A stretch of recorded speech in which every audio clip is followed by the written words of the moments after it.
Hey everybody, Rachel here with Givebutter again. Thanks for joining for another success story from the Givebutter community. Today we are featuring The Place.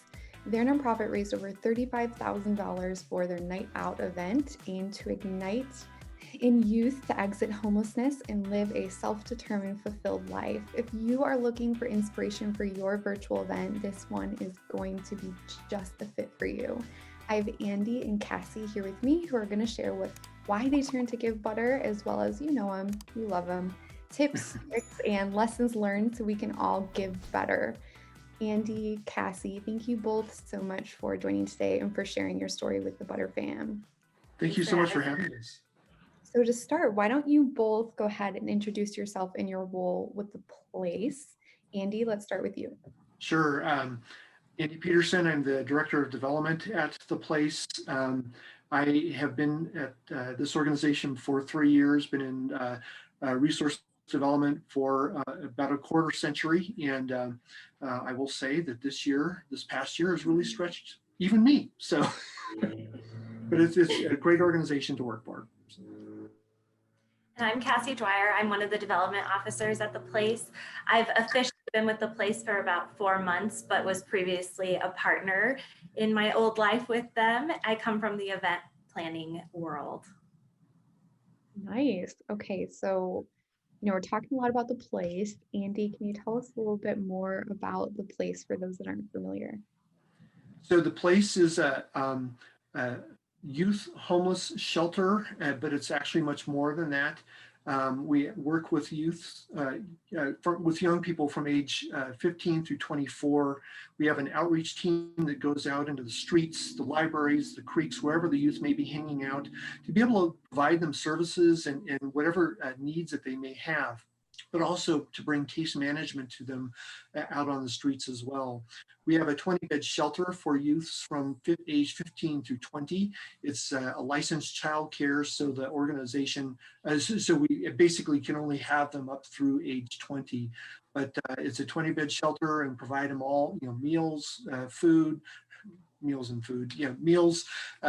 clothes, and again, case management to help them exit homelessness and live a self-determined, fulfilled life. And then our third pillar program is housing. We have several housing units that we have around the city that when youth are able to get into their own space, we work with them. And again, we have case management up through age 24. And but basically the housing gets them off the streets, and a lot of kids they're saying, yeah, I don't want to be on the street anymore. I want my own place. And it's a great opportunity for them to start their own life. Amazing. Thank you for all of the incredible work that The Place is doing. Going back to your night out event, I want to hear all about it, as I'm sure everyone else does that's following along. So Cassie, what was your goal and strategy for this event? Yeah, so the night out event is kind of our replacement for a typical fun run or a typical type of silent auction fundraiser. And it really works well for our mission specifically because we work with homeless youth. So basically the premise is that we have sleepers, and these are volunteers from the community who commit to spending the night outside on the streets and getting that experience of being on the streets, being downtown, being cold, being hungry, to really step into the shoes of our youth. And then along with that, we have the peer-to-peer fundraising. So those who are sleeping get sponsorships and donations from their friends, their family, anyone they can, and those people commit to donate to them so that they will spend the night out on the street. And typically we do it actually out on the street in downtown Colorado Springs. So you get the lights, you get the random yelling, you get the sirens. This year was obviously a little bit different because of COVID, but that's kind of the typical premise of the event. Wow, that sounds really, really impactful. So how long have you been doing this event, and what was it like for you to make the switch to virtual? What were some of the factors that you were thinking about? Yeah. Andy, we've been doing it for several years. Yeah, several years, about seven years or so. First year it was like negative temperatures out, and so the 3 years I've been doing it, it's been pretty cold. But yeah, it's been um, uh, one of those visceral experiences, like Cassie said, and um, yeah, it's challenging. There's a church that actually does the food for us, the night before, the night of, and everything, and yeah, we uh, involve other members of the community to be able to do that, kind of like a soup kitchen kind of thing, so people really get a sense of what it was like. But this year, yeah, it was just definitely a different experience, I think. But Yeah. Yeah, definitely. What a unique event. So, what made you turn to Givebutter, Andy, to pull this off logistically for the virtual side of things? So we had been using another peer-to-peer program that was okay. It wasn't exactly really what we were looking for two reasons. The donor experience in the sleeper experience was not exactly very user friendly. We found Butter to be very user friendly, and we could use the platform in a better way, I think. Also, the fact that it connects with our donor system. So whenever somebody donates to a particular sleeper, that information goes immediately into our donor system, and it's all linked. We're saving quite a bit of money in staff time just to be able to make the donations appear in our donor system. But yeah, I think a lot of it too, to be able to use, and Cassie can kind of tell you how we ended up using Givebutter the night of the event, and what the impact was for doing video and things like that. So it was those are the two main reasons that we had. So for you, it came down to user experience, not only for supporters and team members and teams, but also for your own internal team. It just works better Exactly. to Yeah. save time on the migrating donor data into your CRM. Right. Okay, so Cassie, tell me the deets. What was it like day of? How were you using it? What was going on with the video?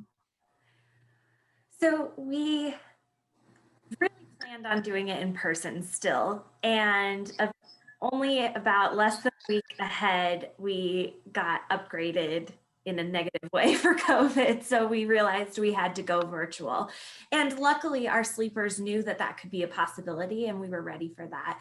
So what we ended up doing was the sleepers slept in their own backyards. And so we needed to go live with our formal presentations and our activities that we did. And so we actually did a combo of Facebook Live and then linking that to Givebutter. So other people, the sleepers were able to go to Givebutter, which they were used to. They had been on the platform using it and watch our presentations. They really enjoyed being able to go there and see the donations coming in while we were doing our program. The comments from their donors, I think that's one of the best parts of Givebutter. And then we also had it on Facebook Live. So other people who maybe weren't tuned in before, weren't sleepers or donors before, they got to see what we were doing and got to then get directed to Givebutter to do donations. So I think being able to use the live video aspect on Givebutter was very helpful for us, especially because we had that quick change to a virtual event. And I think it was really fun for our sleepers and our donors to feel like they were all still together, even though we couldn't physically be together. Yeah. Now, mind you, Cassie had just started with us just a month prior, in with her event experience in the past. It's like, okay, we'll have two different plans and all this sort of stuff. She says, we're going to have it outside no matter what. We're going to have it at the one spot. And then, but we were planning for both, and then we couldn't do it. It's like, oh, but we're prepared, Yeah.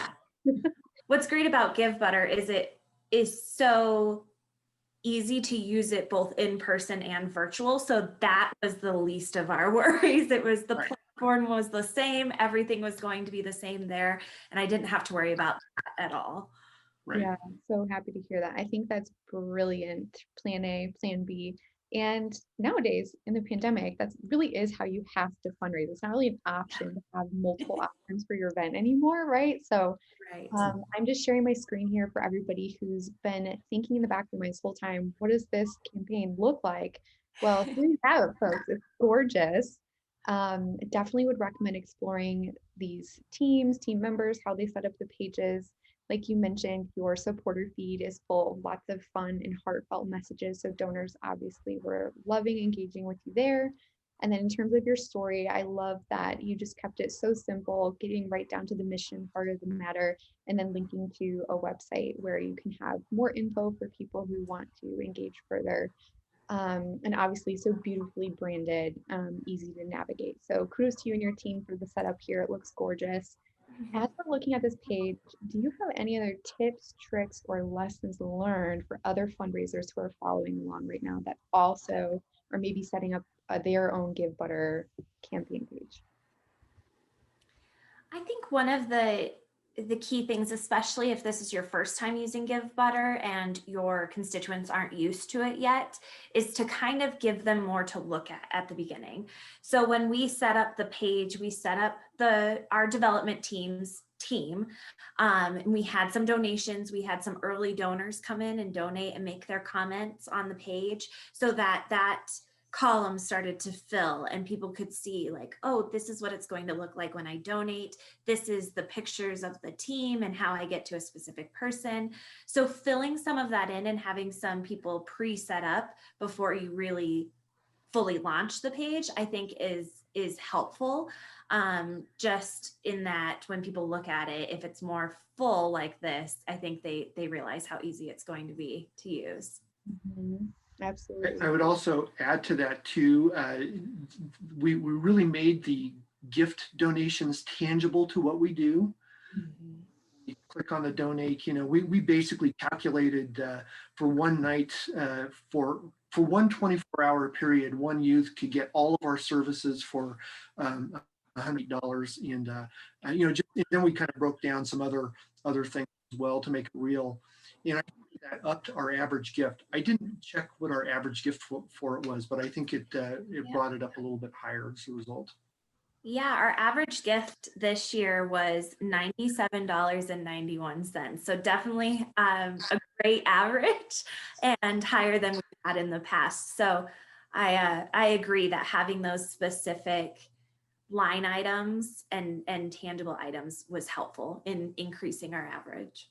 Absolutely. And did you see a lot of people using digital wallets and or covering processing fees as well? Yeah, absolutely. We had kind of across the board in terms of paying with card, PayPal, Venmo. I think that was great to have those options, especially for the younger generations. I think they're getting used to having those options. And so it's wonderful that we could have those. And covering fees, definitely we had some people do that, which is always helpful, and I think is always a good ask, even if you don't expect it, or your donor maybe isn't interested because they have their mindset on a certain donation. But I think it's always nice to ask. I think people are very understanding about that. Absolutely. And so to close here, thinking about the future of fundraising, I guess this could be a question for either of you. What are your thoughts about the future of fundraising in 2021 when it comes to events for nonprofits? Is the future hybrid? Is the future hybrid for your organization? Is it virtual? What are your thoughts? I would say that we have to be prepared for just about anything. I think if 2020 taught us anything is there's whatever standards we had before are maybe not out the window, but at least we have to be able to flex with them. So looking at what we were able to do here, much to Cassie's credit, it was very successful and it was a very positive experience for us to do this. We actually had Givebutter. We started with you guys back in June, but we didn't really get to actually put it all together until about a month beforehand. So knowing that we were able to actually do that kind of thing is like, okay, if we need to do this on a short basis, we can actually pull it together. Our other is a big breakfast that we hold under a bridge. It's about 1,000 people show up for it. We couldn't do that this year. Had we been able to put it together for that this year, we would have, or this past year, we would have done that.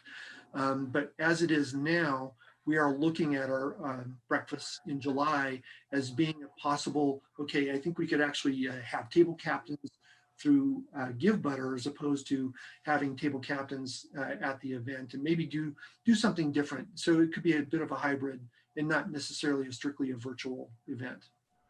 Yeah, and I think in terms of events as a whole, for a long time, I thought of it as a temporary change, this going virtual and doing at-home events. But I think that it has been going on long enough that now it's going to be a culture shift and people will be more comfortable with this and expecting it.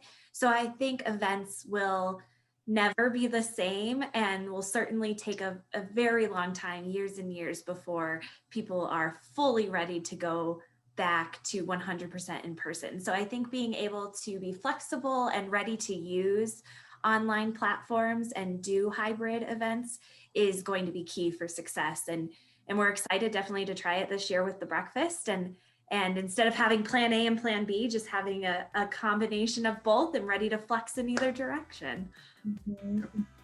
Yeah, absolutely. Lots of words of wisdom. Thank you for using Givebutter for this meaningful event, and thank you so much for letting us share your success with everyone today.